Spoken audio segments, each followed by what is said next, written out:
Hi hello ಎಲ್ಲರೂ ನಾಗವಣ್ಣಿ ಕಿಚನ್ಗೆ ಸ್ವಾಗತ. ಬಿಸಿ ಉಪ್ಪಿನಕಾಯಿ ಮಾಡ್ತಾಯಿದ್ದೀನಿ. ಸಾಸಿವೆ ಜೀರಿಗೆ ಮೆಂತ್ಯಕಾಳು ಕರಿಬೇವು ಈ ಮಾವಿನಕಾಯಿ ತೋತಪುರಿ ಮಾವಿನಕಾಯಿ ಗೊಟ್ಟ ಕೂಡ ಹಾಕ್ತೀನಿ ನಾನು, ಯಾಕಂತ ಇದು ಒಂದು ಸಲ ಅನ್ನದಲ್ಲಿ ಕಲ್ಸ್ಕೊಂಡು ತಿನ್ನಲಿಕ್ಕೆ ಚೆನ್ನಾಗಿರುತ್ತೆ.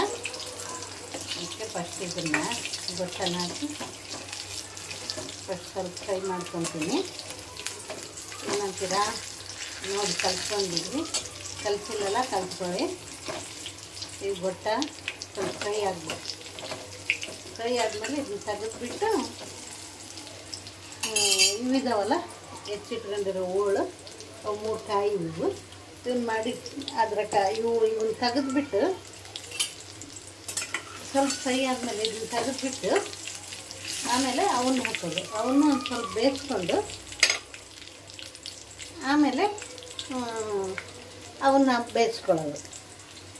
ಒಂದು ತೆಗೆದಿದ್ದೀನಿ. ಆಮೇಲೆ ಈಗ ಎಲ್ಲ ಹೋಳು ಹಾಕ್ಕೊಂಡು ಉಪ್ಪು ಖಾರ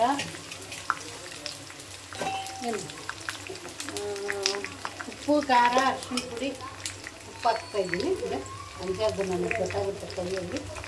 ಉಪ್ಪು ಹಾಕ್ತೀನಿ,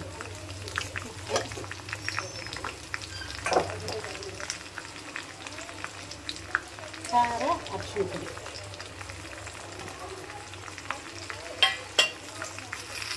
ಇದಿಷ್ಟು ಬೆಲ್ಲದ ಪೌಡರ್, ಬೆಲ್ಲ ಕುಟ್ಟಿಸ್ಕೊಂಡು ಕಟ್ಟಮಿಠಾಯಿ ಬಿಟ್ಟು ತುಂಬ ಚೆನ್ನಾಗಿರುತ್ತೆ.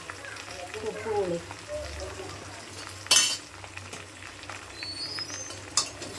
ಎಲ್ಲ ಇರುತ್ತೆ ಇದರಲ್ಲಿ, ತುಂಬ ಚೆನ್ನಾಗಿರುತ್ತೆ.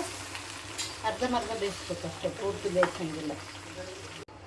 ಈ ಥರ ಎಲ್ಲ ಕಲಿಸ್ಬಿಟ್ಟಿದ್ದೀನಿ. 5 ನಿಮಿಷ ಕುದಿಬೇಕು. ಆಮೇಲೆ ಈ ಗೊಟ್ಟ ಇದಾವಲ್ಲ ಇವನ್ನ ಹಾಕಿ ಕಲಿಸೋದು. ಕಲಸಿ ಕುದ್ಮೇಲೆ ಇಳಿಸ್ಬಿಡೋದು. ಇಷ್ಟೇ ಕೆಲಸ ಇದ್ರದ್ದು. ಈಜಿ ಮೆಥಡ್, ಸೂಪರಾಗಿರುತ್ತೆ. ಲೈಕ್ ಮಾಡಿ, ಸಬ್ಸ್ಕ್ರೈಬ್ ಮಾಡ್ಕೊಳ್ಳಿ. ಆಯ್ತು, ಆಂಟಿ ಉಪ್ಪಿನಕಾಯಿ ರೆಡಿ. ಬನ್ನಿ, ಇದನ್ನು ಆಗೋಗೋವರೆಗೆ ಇಟ್ಕೊಳ್ತೀನಿ. ಆಗೋದ್ಮೇಲೆ ಮತ್ತೆ ತರೋದು ಮಾಡ್ಕೊಳ್ಳೋದು. ಹೆಂಗಿದೆ ಉಪ್ಪಿನಕಾಯಿ ನೋಡಿ, ಕಾಣಿಸ್ತಾ ಇದೆಯಾ? ತುಂಬ ಸೂಪರ್ ಇದೆ. ಅದು ಗೊಟ್ಟನೂ ಹಾಕಿದ್ದೀನಿ ನನಗೆ. ಇದೆಲ್ಲ ಒಂದು ಒಪ್ಪತ್ತಿಗೆ ಊಟದಲ್ಲಿ ನಂಚ್ಕೊಳಕ್ಕೆ ಹೋಳು ಹಾಕ್ಕೊಳೋದ್ರಲ್ಲಿ ಇದನ್ನ ಹಾಕ್ಕೊಂಡು ಎಲ್ಲ ಕಿಳ್ಚ್ಕೊಂಡು ತಿನ್ನೋದು ತುಂಬ ಚೆನ್ನಾಗಿರುತ್ತೆ. ಇದೆಲ್ಲ ಫ್ರೆಶ್ ಆಗಿ ಬೇಯಿಸಿರುತ್ತೆ ಇದು ಉಪ್ಪಿನಕಾಯಿ. ನಾನು ಇದನ್ನು ಸಹ ಬಿಸಾಕಲ್ಲ.